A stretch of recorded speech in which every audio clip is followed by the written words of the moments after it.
हाँ जी, गिर गए थे। चाय सोना मेरा बेड से गिर गया था ना। कहाँ चोट लगी?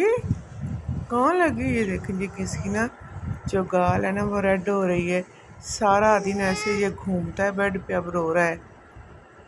ऐसे ही घूमता है सारा दिन। वो कॉर्नर में जाके गिर गया ये, जहाँ पे वॉशिंग मशीन पड़ी हुई है ना।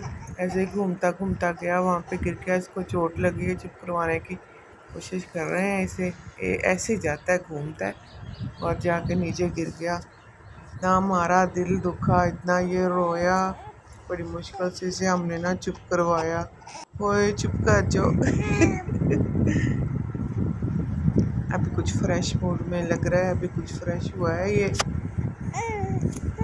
सोने सोने अल्लाह हाफिज कर दो सबको, अल्लाह हाफिज कर दो। कहते मैंने अपना दुख बता दिया आपको कि मैं गिर गया था, मैं शैतान हो रहा हूँ, अब मैं रिड़ने की कोशिश कर रहा हूँ। बता दो सबको, अल्लाह हाफिज भी कर दो, अल्लाह हाफिज भी कर दो। फिर बड़ा व्लॉग बनाएंगे ना। अभी तो आपका ये कंडीशन बताइए कि ऐसे ऐसे हुआ है मेरे साथ। हैं छोड़ दे पाँव को। अल्लाह हाफिज़।